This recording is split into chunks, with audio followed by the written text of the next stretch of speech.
Que a graça e a paz do nosso Senhor Jesus Cristo esteja em sua vida. É com alegria e satisfação que mais uma vez nós estamos no nosso canal para mais uma pré-aula da EBD. Lembrando que nós estamos estudando no quarto trimestre de 2022 a justiça divina, a preparação do povo de Deus para os últimos dias no livro de Ezequiel. E chegamos agora, esta semana, à lição de número 6, que traz o título A Justiça Divina. O nosso texto áureo está em Salmos, Salmo de número 18 e o versículo 26. Com o puro te mostrarás puro, e com o perverso indomável. A verdade prática da nossa lição diz que os agentes divinos revelam que a responsabilidade humana é pessoal. A nossa leitura bíblica em classe, o texto que será trabalhado nesta aula e que nós também comentaremos aqui nesta pré-aula está no livro do profeta Ezequiel, o capítulo 14, os versículos 12 ao 21. Se você está conhecendo o nosso canal agora, seja bem-vindo, inscreva-se neste canal, deixe o seu like, deixe também o seu comentário. É muito importante o seu retorno, o seu feedback e ore por nós, porque o nosso único objetivo aqui é espalhar a palavra de Deus. A justiça de Deus. A nossa lição de hoje tem alguns objetivos específicos e é muito bom, é muito interessante, é necessário que o professor olhe para os objetivos específicos da lição. O primeiro é identificar o juízo divino. Se vamos falar do juízo de Deus, o que é este juízo? Qual é este juízo? Então, é isto que você vai trabalhar no primeiro tópico da sua lição, que traz o seguinte título, sobre a identificação do juízo divino. No segundo momento, você vai trabalhar a questão da petição que Deus não atende. Então, mostrar a petição que Deus não atende. E você tem como exemplo aqui na sua leitura bíblica em classe a Noé, Daniel e Jó, que é o exemplo que o próprio Deus dá aqui, que ainda que esses homens estivessem na cidade e intercedessem, eles não teriam condições de livrar a nação, de livrar o povo, somente eles. Então, no segundo tópico, você vai trabalhar essa questão da petição que Deus não atende. E por que é que Deus não atende? Então, há um limite para a ira divina. Então, Deus não permite ser zombado. Deus dá tempo para que o homem se arrependa, volte dos seus maus caminhos, mas chega um tempo em que Deus executa o seu juízo. Então, ainda falando aqui no segundo tópico, há essa questão do pecado para a morte, que é muito falado aqui, que é a apostasia tanto individual quanto coletiva que se aparta da fé, né? Então, a apostasia é negar a fé. Então, isto é o pecado para a morte, porque se a pessoa se torna um apóstata a ponto de blasfemar ao Espírito Santo, nada mais resta, porque é somente o Espírito Santo que pode convencer a pessoa do pecado, da justiça e do juízo.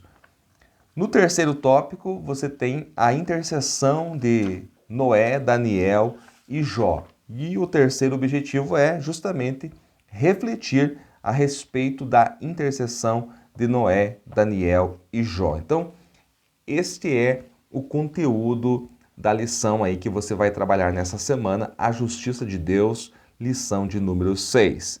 Aqui no nosso canal, nós sempre temos, nas nossas pré-aulas, sempre temos trazido aqui um conteúdo atraente, um conteúdo a mais para a sua aula. Então, eu vou trabalhar hoje aqui o texto da nossa lição, o texto bíblico, analisando aqui praticamente versículo por versículo. Antes, porém, eu convido você a abrir a sua Bíblia no Salmo 89 e no versículo 14, na Almeida Corrigida Fiel, diz assim: A justiça e juízo são a base do teu trono. Misericórdia e verdade irão adiante do teu rosto. Justiça e juízo são a base do teu trono. Misericórdia e verdade irão adiante do teu rosto. Então, neste versículo, o salmista diz que a justiça e o juízo são os fundamentos do trono de Deus. Então, uma das principais características do nosso Deus, um dos atributos principais do nosso Deus é a justiça. Deus é justo, mesmo quando parece que o mundo está caminhando para fazer aquilo que é contrário à vontade de Deus. Deus permanece sendo justo, porque justiça e juízo são os fundamentos do trono de Deus e a verdade vai adiante da face do Senhor. Ele é a verdade. Então, muito lindo esse Salmo 89, versículo 14.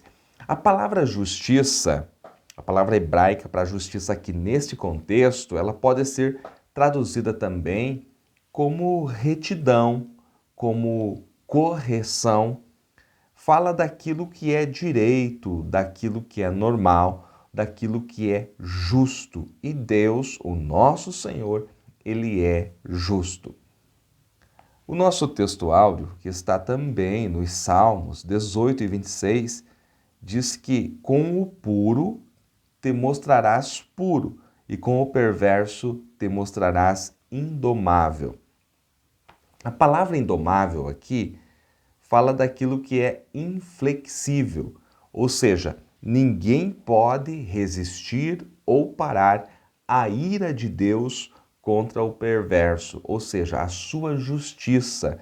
Deus dá o tempo do arrependimento, Deus chama ao arrependimento, mas com o perverso ele se mostrará indomável. Aqui, o Senhor nosso Deus é retratado como se fosse uma fera selvagem derramando a sua ira, a sua justiça sobre o perverso. Então veja que Deus é amor, Deus é misericórdia, Deus é bondade, mas Ele também é justiça. Vamos então trabalhar aqui o nosso texto, que é Ezequiel, capítulo 14, os versículos 12 ao 21, a maior parte dos versículos. Começa o texto aqui dizendo: Veio a mim a palavra do Senhor. O profeta de Deus, como eu já disse em aulas anteriores, ele sempre recebe a palavra direta do céu. O que ele vai falar aqui não é aquilo que ele acha que é melhor, não é aquilo que ele leu, que ele aprendeu ou entendeu que é melhor. A palavra está vindo direta do Senhor. Então, veio a mim, ou seja, sou um profeta de Deus, é isso que Ezequiel está dizendo, e eu recebo uma palavra direta do trono. Então, há uma necessidade de profetas que tenham intimidade com Deus e que falem aquilo que os céus estão dizendo. Qual é o conteúdo da palavra? Começa assim, ó: Filho do homem, quando uma terra pecar contra mim, gravemente se rebelando. Então veja aqui que ele fala uma terra e não a terra. Como o nosso comentarista salienta no decorrer do texto, pode se referir a qualquer terra. Então, não necessariamente está se referindo aqui, no primeiro momento, a Israel, mas de uma terra qualquer, para depois se dirigir à casa de Israel, a Judá, né? Então, se rebelando, Deus abomina a rebelião. E por que é que Deus abomina a rebelião? Porque o luzeiro, aquele anjo de luz, portador de luz, ele se rebelou. Ainda antes da criação, ainda antes da criação do homem, houve esta rebelião do anjo de luz, o luzeiro. É por isso que Deus abomina a rebelião. Então, quando o homem, quando uma nação se rebela contra o Senhor, pode ter certeza que o juízo de Deus será pesado sobre esta nação. O que é que ele vai fazer aqui? Ele vai tornar instável o sustento do pão. A fome é o primeiro dos 4 juízos de Deus aqui. Se você olhar aqui para o versículo 21, na versão Almeida Revista e Corrigida fala os meus 4 maus juízos. Mas eu quero utilizar aqui a frase açoites de Deus. Deus fala de 4 açoites com que ele vai ferir a nação de Judá. E o primeiro dos 4 açoites de Deus atingirão homens e animais. O primeiro é a fome.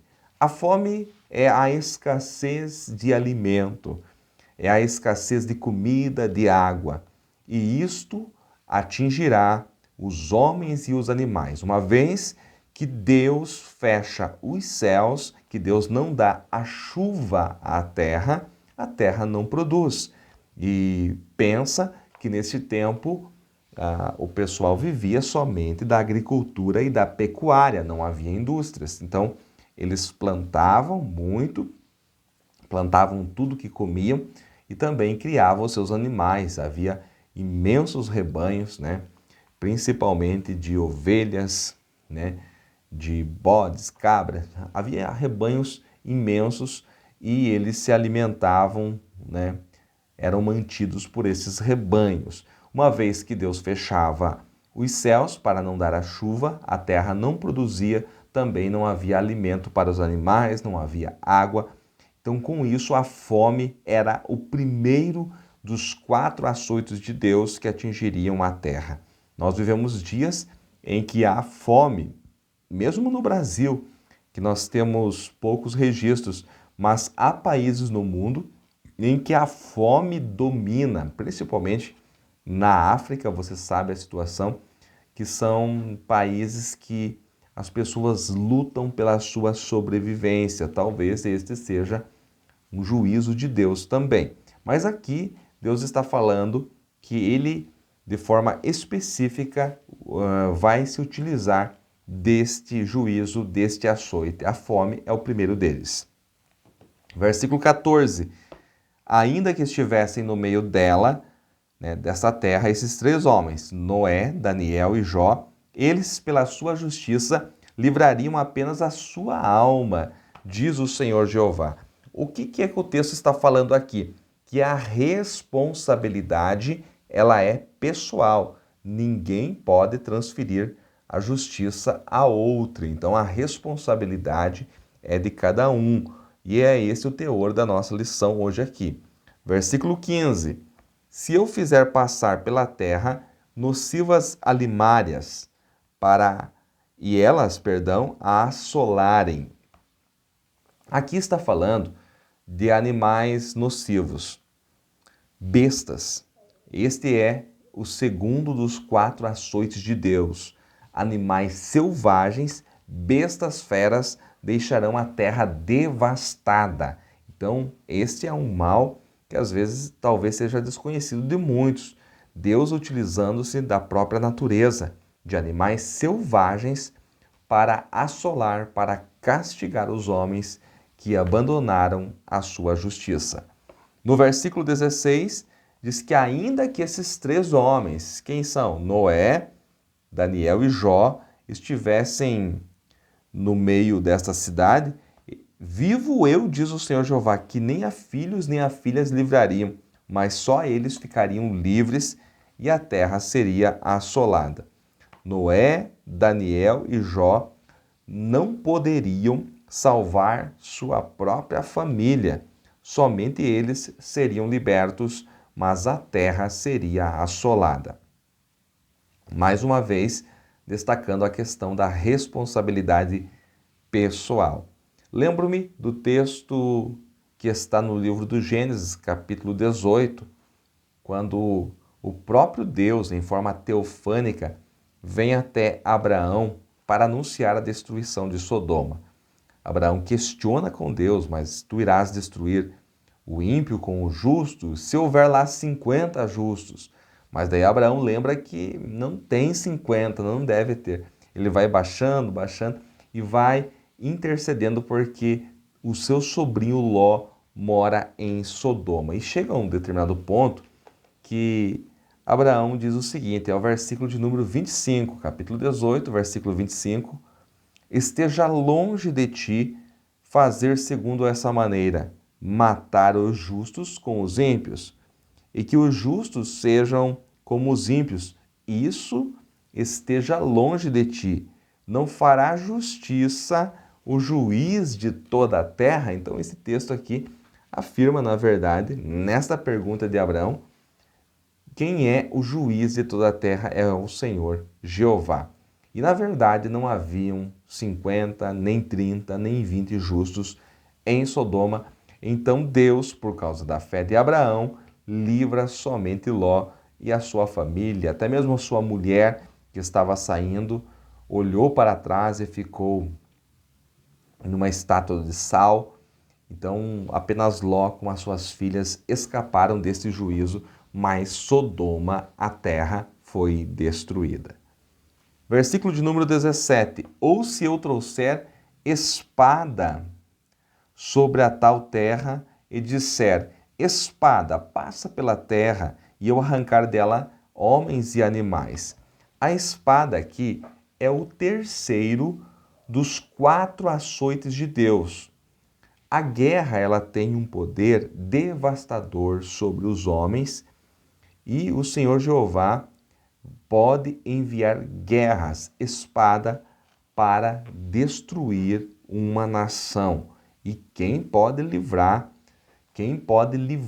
das mãos do Senhor quando ele vem com os seus juízos? Então nós temos, em primeiro lugar, a fome, o primeiro dos 4 açoites de Deus. Temos bestas, que são animais selvagens, o segundo. E em terceiro lugar, a espada, que fala das guerras.